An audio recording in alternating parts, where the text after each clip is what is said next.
pour discuter un peu de cette nouvelle cuvée de la confrérie. Il y a eu pas mal de questions à ce sujet, puis bon, on a un peu teasé ces derniers temps, donc on en profite pour en parler rapidement. Alors, je suis avec Jerry. Jerry, tu vas bien? Ben, ça va, ben, bonsoir, bonsoir, bonsoir à tous les confrères. Bonsoir à tous les confrères, en ce dimanche de Pentecôte, Voilà. euh, avec un long week-end prolongé. On va juste attendre qu'il y ait un peu plus de monde pour discuter de cette nouvelle cuvée. On a pas mal de choses à raconter, je crois. Pas mal de détails à donner. Il y a beaucoup de questions autour de cette cuvée qui sont arrivées là depuis ces dernières semaines et encore plus depuis quelques jours. Donc on va répondre à toutes vos questions. N'hésitez pas à mettre vos questions en commentaire si vous en avez, hein. Bien évidemment, on essaiera de les prendre une après l'autre pour essayer d'y répondre au mieux. Voilà. Euh, Jerry, avant de parler de la nouvelle cuvée, ce matin, tu nous as fait une petite vidéo. Ben oui, pour ceux qui écoutent le single cast, oh là, qu'est-ce qui se passe? Excuse-moi. Oui, Oh, pour ceux qui écoutent le single cast, je fais qu'une seule collection, c'est la collection de nos cuvées. Donc voilà, j'ai fait cette petite vidéo pour que ceux ben, qui n'ont pas, qui ont dû en louper quelques-unes, bah, se rendent compte de ce qu'on a déjà fait donc depuis il y en a une quelques années. quinzaine quand même, hein. Ouais, Ouais, ouais, ouais. de Donc là, on les voit. 2014, la première de mémoire. C'est exactement, exactement. Voilà. Il y en a eu plusieurs. Elles sont pas forcément dans l'ordre, je crois, par contre. Euh, plus ou moins, plus ou moins. Ouais. Plus ou moins dans l'ordre de Donc la sortie. dernière qui est, bon, on peut dire un petit mot qui n'est pas vraiment une cuvée particulière, mais bon, C'était plus une sélection pour la Belgique, pour la effectivement. Belgique, voilà, pour nos La amis fleur de belges, Cannes vieux de chez voilà, Saint-James. pour faire Exactement. plaisir à notre ami Roger. Exactement. En tout cas, un beau chemin parcouru jusqu'à maintenant, depuis 2014. On peut dire. Donc ça fait 6 ans quand même qu'on sort des cuvées de manière régulière. Il y en avait beaucoup la première année, et puis il y en a eu moins, c'est-à-dire qu'on a plus eu un rythme de croisière par la suite avec 2 cuvées par an. Une généralement pour le printemps, qu'on présentait, du moins jusqu'à présent, toujours au Romfest de Paris, et une autre par la suite qui sortait généralement pour les fêtes de fin d'année. Voilà, c'était un peu le rythme qu'on avait adopté Ouais. et qu'on compte encore perpétuer tant qu'on en a la Ouais. possibilité, j'ai envie de dire, hein. Il y a pas mal de propositions et de choses qui se font. Et donc, voilà, aujourd'hui, on va parler de cette cuvée un peu particulière. Alors, est-ce que tu peux juste Et nous puis, récapituler? Oui, oui, ce qu'il faut quand même rappeler aux confrères, surtout les jeunes confrères, hum, c'est qu'au début, les deux premières cuvées ont été une initiative de notre part, c'est hein, ça. de la part de. Et puis à partir de la troisième, ce Qui ont qu'il faut qui ont été préciser, c'est embouteillés que par ce nous, en sont, fait. Qui ont été voilà, embouteillés par nous-mêmes, ouais, ouais, c'est ça. en nous-mêmes, et qu'à partir de la troisième, ce sont les distilleries qui nous ont demandé Les de faire les sélections distilleurs ou les avec producteurs, il y ouais, avait les producteurs de Cédric, rhum. Cédric Brément et Voilà, François Longto qui ont été les Blanco, deux les premiers premiers. Ouais. d'ailleurs, qui ont été les deux premiers à l'époque avec la cuvée avec Cédric, donc qui était un arrangé Ouais. pour le coup. Et après, il y a eu le tout premier blanc parcellaire de Longto. Alors, ce qu'il faut préciser également, je sais qu'on a eu la discussion un peu plus tôt dans la journée avec un de nos confrères, c'est que l'idée de ces cuvées, à la base, est de proposer quelque chose qui ne se fait pas encore sous le drapeau de la maison avec laquelle on travaille. C'est-à-dire que généralement, ce sont, je n'ai pas envie de dire des essais ou des tests, mais un peu quand même, ou du moins de sortir quelque chose qui n'est pas dans l'habitude de la maison en question, mais qui peut, par après, peut-être, si la demande est là, devenir une référence. Je sais qu'on a eu le cas à plusieurs reprises, notamment par exemple avec HSE. HSE avec qui on a fait 2 brutes de fût, un en fût américain, l'autre en fût français, et qui quelques années après a sorti effectivement ses propres brutes de fût dans ces 2 types de fûtailles. Et donc voilà, donc généralement, il y a eu la même chose avec Saint James. On a Une sorti petite un. précision quand même, Benoît, une petite Vas-y, précision, parce vas-y. qu'on a fait avec Cédric et tu as dit Cédric Vraiment et François Longto. Hmm. Ce qu'il faut dire, c'est que notre première idée, c'était de faire avec la favorite, Exactement. mais que ça a pris du temps parce que c'était un peu compliqué, mais c'était la première fois que la favorite sortait C'est des ça. single casques, puis il y en a eu quatre. Et comme c'était un peu plus long, on a pu sortir celles de Cédric Vraiment et de François Longto en attendant que Avant, en avec la attendant, favorite. c'est ça. Voilà. Et donc la première année, on a sorti pas moins de 5 cuvées quand même la même année, en terminant par la fameuse La Favorite 95, dont on peut encore trouver des bouteilles ici et là de temps en temps. euh, dont on voit les photos qui arrivent Ouais. sur les réseaux sociaux. Ça arrive encore, Faut voilà. bien chercher hein, quand même. Parce que, Faut très très bien chercher, faut très très bien chercher. Voilà. ouais. En tout cas, entre-temps, il y a beaucoup de choses qui ont été faites et donc là, on a eu un peu de retard pour cette nouvelle cuvée qu'on comptait présenter au début de printemps, mais bon, Covid a malheureusement décalé un peu tout ça. Donc on va sortir ça là d'ici un petit mois. Néanmoins, est-ce que tu peux nous rappeler rapidement comment s'est fait cette cuvée, celle-ci? Bah, c'est assez simple en fait. Il y a un petit peu plus d'un an, nous étions à la Martinique, à la demande de nos amis de Québec Rome, qui souhaitaient qu'on leur fasse visiter les distilleries de la Martinique. Et donc, à l'occasion de la visite de Clément, nous étions chez Clément, on a une dégustation, bon, alors des produits Clément à somme toute assez classiques. Mhm. Et il se trouve que Robert Perronnet, qui était encore maître de chai à l'époque, a assisté de Julien, son nouvel Julien Timon, ouais. Julien Timon, le nouveau maître de chai. Ils nous ont sorti quelque chose d'un placard, ils nous ont fait goûter et on a trouvé ça excellent. Mhm. Et c'est là qu'il nous dit oui, voilà, c'est un bout de fût, on n'a pas l'habitude, on ne sait pas quoi faire, on ne sait pas si on va faire des assemblages, parce que c'est pas dans notre habitude de faire des choses en bout de fût notamment. Et à ce moment-là, il y a la direction commerciale par l'intermédiaire de Dominique de la Guigneret qui nous approche pour nous dire on veut faire quelque chose avec la confrérie. Mhm. Et nous, bien évidemment, comme Benoît l'a expliqué, comme on veut toujours faire quelque chose d'exclusif avec le producteur, on leur a dit on veut bien faire quelque chose avec vous, Clément, mais on veut que ce soit quelque chose que nous avons dégusté à la distillerie et que vous n'avez jamais fait et pour lesquels, justement, le public averti vous reproche de faire des choses trop classiques. Et on leur dit, mais voilà, c'est ce qu'il faut faire. Si vous voulez démontrer que vous allez faire de très bonnes choses, eh ben voilà, on Mhm. fait ça. Et ils ont accepté. Alors, ça remonte à mars 2020. Donc, c'était juste avant le premier confinement, en fait, qu'on a eu l'occasion de faire ce séjour dont vous avez pu voir quelques images. Et c'est là que ça s'est décidé, en quelque sorte, hein. Enfin, du moins, c'est là qu'on a découvert ce produit pour la première fois, qui, selon le maître de chez, ne correspondait pas vraiment aux notes aromatiques Enfin, typiques de l'image Clément, en fait. De Clément, Voilà, c'est ça, c'est ça. C'est ça. Et donc, bon, il y a eu les confinements qui se sont suivis, et puis il y avait toujours cette idée-là qui était un peu en arrière-plan.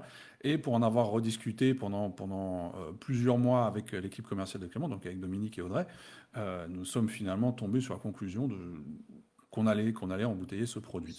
Voilà. Et donc, on y est finalement parvenu. Alors, on a effectivement quelques images également de cette de la visite. dégustation. Pardon? Non, non, vas-y, vas-y. Voilà, donc quelques images de cette visite, comme on peut le voir ici. Donc avec Robert Perronnet, effectivement, et puis euh, comment dire, la fameuse dégustation en question. Alors, on a les deux maîtres de chai, là. Là, on a les deux maîtres de chai, donc l'ancien et le nouveau, puisque c'était la dernière année pour Robert à ce moment-là, avec l'équipe de Québec Rome qui était bien évidemment avec nous ce jour-là. Et puis, quelque part, il y a eu ce truc-là. Voilà. Et c'est là qu'on va avoir pas mal de questions, j'imagine. Quand on a dégusté ça, je veux dire qu'on a tous été surpris, je suppose. Mhm. Euh, on était quatre et je pense que tous les quatre, nous avons pas mal été surpris par le produit dans un premier temps. Tous les quatre, nous avons apprécié déjà. Ah oui, oui, clairement, clairement. Et est-ce que tu te souviens de ta première réaction quand tu as dégusté ça? Euh, la première réaction, c'était justement un peu la surprise hein, de voir que c'est quelque chose qui sortait de ceux dont on avait l'habitude de déguster avec Clément. Hein. Mhm. Et effectivement, on s'est dit, si jamais on fait quelque chose avec eux, ce sera quelque chose comme ça, en fait. En Exactement, savoir qu'on allait, au moment précis, qu'on allait pouvoir le faire. exactement, exactement. Euh, on a eu l'étiquette qui a en partie été dévoilée ces derniers jours avec pas mal d'informations, donc on sait que c'est un bout de fût. On a comme caractéristique que c'est un Evitos, donc effectivement ça a été vieilli en fût avec une chauffe très forte. Mhm. Ce qu'il faut préciser, c'est que ce n'est pas un single casque, c'est un assemblage. Un assemblage de mémoire, il me semble, 10 fûts. donc qui ont été tous produits de la même manière. Le fait qu'on soit à un brut de fût, effectivement. Et moi, ce qui m'avait le plus choqué, c'est qu'en le dégustant, je pensais que c'était un produit beaucoup plus âgé. En fait, on avait tous été plus ou moins d'accord à dire que c'était un produit qui se situait aux alentours de 8-10 ans, plus ou moins, gustativement, alors que pas du tout. Pas du tout. Quand on nous a révélé l'âge du produit, c'est ce qui nous a, je pense, le plus surpris, et c'est ce qui est vraiment le plus surprenant. On est sur un VO, Oui, oui, techniquement, si on reste sur un VO, techniquement, hein. oui. Techniquement, oui. On est sur un rhum qui a à peine 3 ans et 9 mois. Et je pense que c'est ça qui a été l'élément déclencheur quelque part à se dire, il y a tellement d'arômes dans ce produit, comment est-ce qu'on peut avoir autant d'arômes dans un produit qui a à peine 3 ans, enfin un peu moins de 4 ans.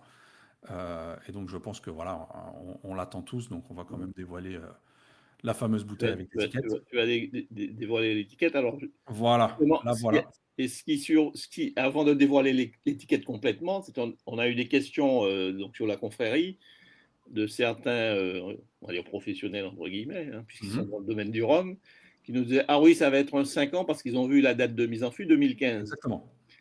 Et en discutant un peu, ils se sont dit, ah oui, mais ça pourrait pas être moins. Pourquoi Clément a gardé justement quelque chose et pas l'embouteiller tout de suite? Alors justement, on a donné l'explication au départ. Mhm. Et c'est justement resté en cuve pendant un certain temps parce qu'ils ne savaient pas quoi en faire. Et pour les néophytes, cette partie de ce temps passé en cuve ne compte pas dans le compte d'âge, hein. C'est pour ça que ça reste 3 ans et 9 mois et que ce n'est Mhm. pas un 5 ans, ni un 6 ans. Mais ce temps passé en cuve, par contre, a permis au produit de beaucoup s'aérer, Et de s'harmoniser en de même temps. s'harmoniser et finalement aussi de ne pas sentir les degrés parce qu'on est sur un bout de fût. Alors quand on l'a dégusté la première fois, il était à un peu plus de 61 degrés et là, bah, l'année supplémentaire qu'on a mis avant de l'embouteiller, il a légèrement perdu. Donc là maintenant, on est à un degré final de 60,9 degrés, qui est déjà assez exceptionnel pour Clément parce que Clément a, du moins à ce Rarement. que je sache, jamais embouteillé un rhum à plus de 60 degrés, à moins que je me trompe. Je ne pense pas, en tout cas, il n'y a jamais eu Je ne pense de pas. full proof. Ouais. C'est ça. Et donc voilà, donc on est sur un rhum qui a 3 ans et 9 mois, et donc qui a passé un certain temps, presque 2 ans en cuve, avant d'être embouteillé à 60,9 degrés. On le répète, c'est donc un assemblage de plusieurs fûts. Il n'y a que 750 bouteilles. Voilà. 750 bouteilles. Ce qu'il C'était faut un choix. préciser, voilà. Ce qu'il faut préciser, c'est que le reste, si on peut dire, sera utilisé pour des assemblages et Exactement. ne sera pas embouteillé comme notre cuvée. Exactement. C'est-à-dire que ce jus embouteillé sous cette forme ne sera sorti que dans ces 750 bouteilles, et le reste, donc des 10 fûts qui ont été assemblés, sera utilisé dans divers assemblages de chez Clément Voilà. par après. Voilà, mais ça ne sera plus jamais embouteillé de cette manière-là, en dehors de ces 750 bouteilles, qui sont quand même, malgré tout, il faut le dire, des bouteilles de 70 centilitres. On n'est pas sur du 50 centilitres. Et qui seront très accessibles. On dévoilera le prix un peu plus tard, mais qui seront très accessibles. On l'a le prix, hein. Je pense qu'on peut le dévoiler, hein. Ça sera... Bah, non? dis-le alors. Bon, donc, alors, pour cette bouteille de 70 centilitres en brut de fût, on sera aux alentours de 65 euros. Voilà, donc qui est...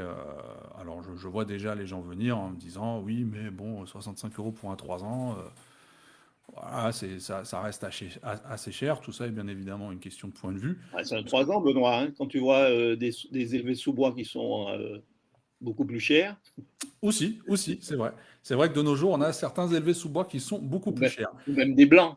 Ou même certains blancs, alors que là, on est sur un brut de fût en édition limitée, avec. Alors, j'ai Sam justement qui nous demande si c'est des fûts neufs qui ont été utilisés. Alors oui, c'était des Ouais. fûts neufs à Avec chauffe une très chauffe élevée, spéciale. Voilà. voilà, avec une chauffe spéciale, ce qui donne également la couleur comme on peut le voir sur la photo, hein. Donc voilà, c'est du fût neuf. Et donc voilà, je pense qu'on a fait le tour. Alors. Vous l'aurez peut-être remarqué, pour les plus méticuleux, on n'est pas sur un rhum AOC. Effectivement, c'est un rhum des Antilles françaises, donc sous IG Exact. rhum Antilles française. Est-ce que tu peux nous expliquer pourquoi? Bah oui, c'est bon, ça a été une décision commune de Clément et nous-mêmes, c'est-à-dire que pour passer en comité de dégustation INAO de AOC, Vu le nombre de bouteilles, 750, ça aurait déjà retardé la sortie du produit, mais en plus, ça aurait renchéri le coût, hein, puisque le passage en AOC représente un coût Mhm. pour le producteur, pour la distillerie. Et donc, on s'est dit que pour 750 bouteilles, c'était pas nécessaire d'avoir. Donc, ce sera une indication géographique anti-française. Mhm.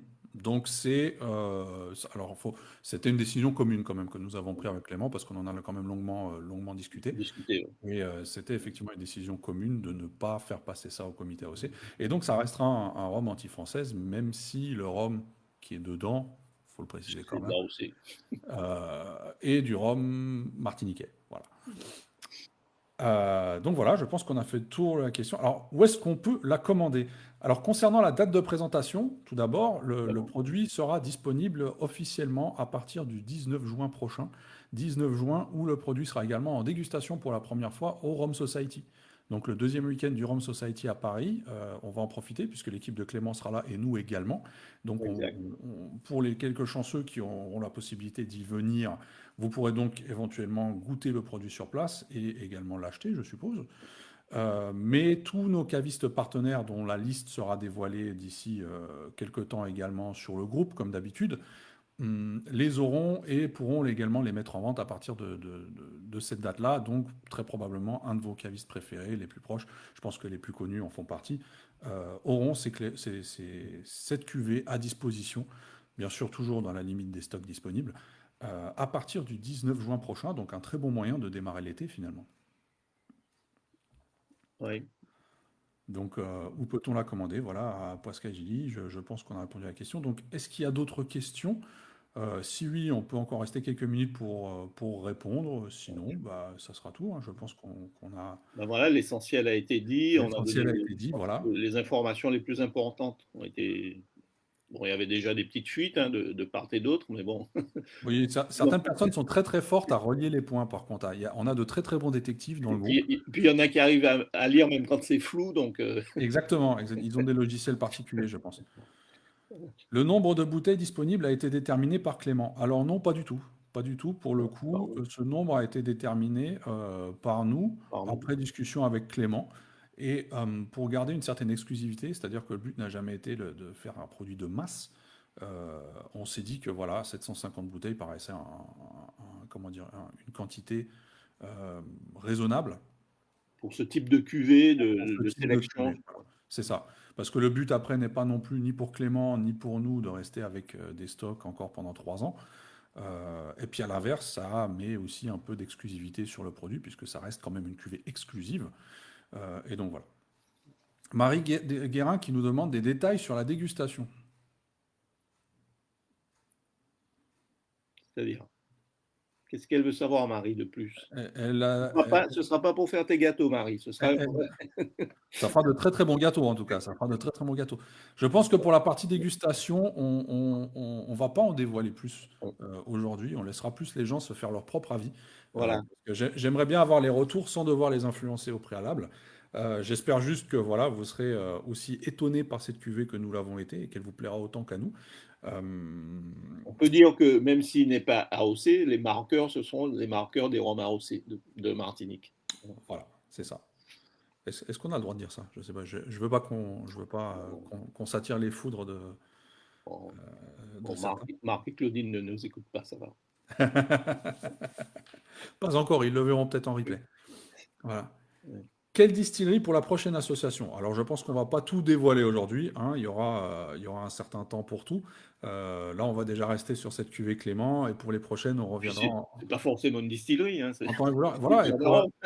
c'est pas forcément une distillerie, ça peut être autre chose, hein. Je pense qu'on essaye de rechercher quelque chose toujours des choses assez particulières, assez exclusives. Et je sais déjà que la suivante, ça sera vraiment un truc assez pointu, vraiment très très pointu. Et Très particulier, très je, particulier. je pense que, en tout cas pour ma part, je n'ai jamais autant été impliqué dans la fabrication d'une cuvée. Ouais. On peut avoir un zoom sur l'acquis. Alors, je vais essayer de te faire ça. Ouais. Je ne sais pas si ça marche. Alors, ce qu'il faut préciser, parce que malheureusement, même nous n'avons pas encore la bouteille, hein, c'est pour ça qu'on ne vous donne pas les notes de Non, dégustation. elles sont en train d'être transportées. Voilà. Donc là, c'est une photo. Voilà.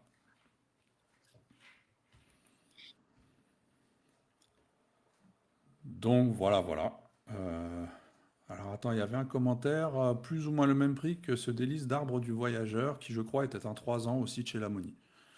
Effectivement, c'est une très bonne Lors du remarque. voyageur, c'était plus cher. C'était plus cher. En cave, c'était beaucoup plus cher. Olivier Scars qui nous dit, et moi aussi, à minima sur la prochaine cuvée. Oui, effectivement. On y reviendra, Olivier, en temps voulu, hein. On va pas en parler plus aujourd'hui de cette prochaine cuvée. Un millésime, la prochaine cuvée. Alors, je le répète, la prochaine cuvée, on va pas en parler plus aujourd'hui. Voilà, aujourd'hui, on est vraiment concentré donc sur le lancement, sur Ouais, la déjà, présentation parlons de de cette cuvée celle-là. Clément.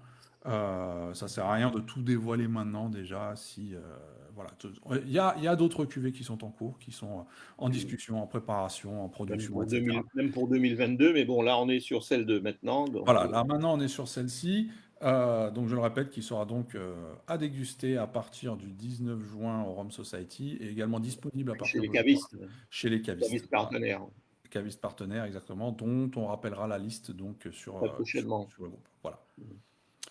Donc voilà, bah, je pense, Voilà. s'il n'y a pas plus de questions, Jerry, moi je te remercie en tout cas d'avoir libéré un peu de temps pour nous Bah, je expliquer t'en tout ça. prie, je t'en prie. Et puis, je souhaite un bon week-end de Pentecôte à tous les confrères.